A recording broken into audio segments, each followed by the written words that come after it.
Welcome back to the final part of tonight's show where we are about... I don't want to say it like that. We're talking about your... No, I don't even want to say that. To Eoin Sheehan's Meatballs. That's why she doesn't want to say that. It sounds even worse coming from me. Clip that. I need someone to clip that, please. All right, how do we get started with this? Right, we're going to make the balls first. So we're going to make them from scratch. Now, you can just take your mince, you can roll them up, you can fry them or oven them, but we're going to add a little bit of jazz to it, make it a little bit nicer. So, beef mince in a bowl. Yeah. All things we should have at home are readily available. And again, that's the idea here, is just to spruce up a little bit. So, fresh parsley. You could do some dried parsley too if you want. A teaspoon of mixed herbs. You could do fresh herbs too if you want, but we'll do fresh herbs in the sauce. Okay? Some breadcrumbs, just to help to bind it together. About 20-30 grams. Some Parmesan cheese. Lovely. Salt, pepper, and a little bit of garlic powder. So a tiny little bit of garlic powder. You can do whole cloves as well, but the garlic powder is just a little bit handy and it's quite potent too. Yeah. Pack of salt and pepper, and that's it. You could do an egg if you wanted. If I was doing a very big batch now, I might put an egg in there, and that would help bind it. And when it bakes in the oven in particular, it helps kind of keep it together. But just go in there with your hands, with a pair of gloves or a fork or whatever you can do. Mix it all together. Make sure it's all fully incorporated, and you get this kind of really nice Italian themed That meatballs. wasn't a full packet of beef, did you? Was that 400 grams or less? No, that was about 250. Oh, okay. So again, it depends on how much you want to make. Yeah. This will, again, I have a few in the oven here, but you'll probably get 3 or 4 out of this. Okay. And again, you can make them as big or small as you like. Yeah. You know, they can be small burger patties or they can be golf ball sized pieces. So Like Rizzo's. yeah, exactly. Take them into your hand, roll them up, pop them on a baking tray. You can seal these on a frying pan if you'd like. So all you do is just seal it just for a second or two on the outside.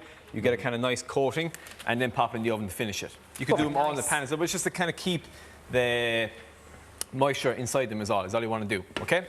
So this goes into our oven, 180 degrees for about 20 minutes until they're starting to go golden and brown, which the ones in here are. And I'll take them out and pop them out. So again, these are great kind of ones to use for an awful lot of things. You can add these to pasta dishes, you can do them to meatball subs. There's 1,001 things you can add these into. And they store really well, you can keep them in the fridge, so they're great to have. Make little sliders or anything, be cute. Exactly, yeah, perfect to do with that. So what we'll do now is we'll make a tomato sauce.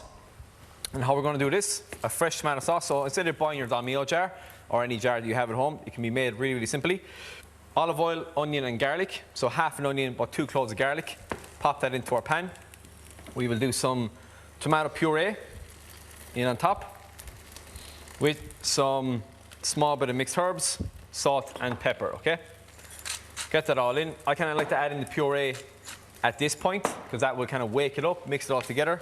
It'll kind of slightly char it down, and just stir that through with your onion. Does it take the tartness kind of out of it, is it? A small little bit. Again, the reason we use that is just to kind of give us that little shortcut to get that developed depth of flavour for the tomato sauce. You could do without it, and you'd survive, but you get there a little bit quicker by adding this.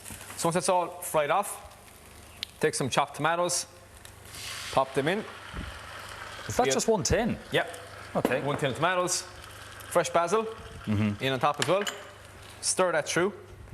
And now the beauty and the key with any tomato sauce is time and patience. The longer you can give that, the sweeter it becomes. I don't add any sugar, just because if you can give it 30-40 minutes to simmer, it'll pull the sweetness out of it. If you are in a rush, you could add a little bit of ketchup. That'll add a bit of sugar to it as well. Okay. Or you could add a small little bit of sugar as well. So the longer you leave it, the sweeter it's going to be. Absolutely, yeah, absolutely. And it'll kind of take that tartness out of it. So after a while, this is what this looks like. This tomato sauce here. So that's just been sitting for a while. I blended it with a soup gun, I should say.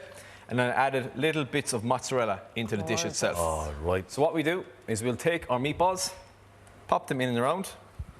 Now, I'm letting you know, Karen, that's nearer to me than it is to you. I've noticed that. Yeah. I don't know how much it will be left by the time you get to it. And just start to incorporate them, mix them all around. And you can finish cooking the meatballs in the sauce itself. So again, we're not too focused or concerned about undercooked meatballs in the oven. We kind of just start them off in the oven, finish them, and even the juices from there will bleed into the sauce itself, okay? So let that simmer. You can see that mozzarella will kind of ooze and melt within the sauce.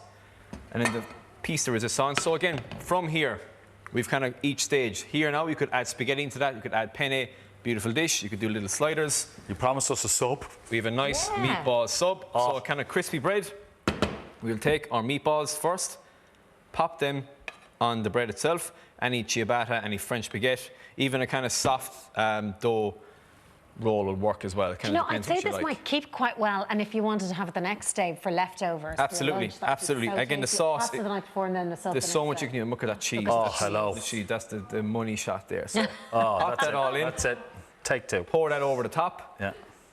And away you go. And again, you can add little bits of rocket. I have to laugh at you saying leftovers. There's no way. Sorry, it won't be leftovers. No, you're right. And popped it in and around. So again, it's great. Again, if you're having people at home or if you're around a table, you can pop that in the centre. Love I'm going to into my mouth there. Pop it in the centre, and everyone can help themselves again. But the beauty here is that everything's made from scratch. That sauce itself, you could probably make that for less than €1. I'd imagine. It's just tomato sauce and tomato puree. The meatballs themselves are really cheap, and then you go wild at the end, and you kind of. It looks amazing. It looks absolutely amazing. It looks good. Something like that now for the Six Nations now get you off to a good start. Tuck in. Remember, it all begins this weekend as well. Lots of comments in. Liz said, I, for one, will always keep using money. At least you know what you're spending. I think we frightened Catherine, though. Catherine said, Jesus, Martin, I've been checking my carbon monoxide alarm on my fridge door to see if the door was open. Then I just heard you say it was your phone. Sorry, Catherine. And Paula said, long live the wee docket boy. Go on, Jamie Beamish. He was great fun, wasn't he? Brilliant. You have had a tricky old week, but you've good news, don't you, Martin? Yeah. And thank you to everybody who's been in touch and offering their best wishes. My good lady, she had her surgery yesterday and all went really, really well. Thank God. A lot of prayers, candles, I think, have been lit all over the place for her. But yeah, the surgery occurred yesterday. That's why I wasn't here, and Ray jumped in, and thank you for that, Ray.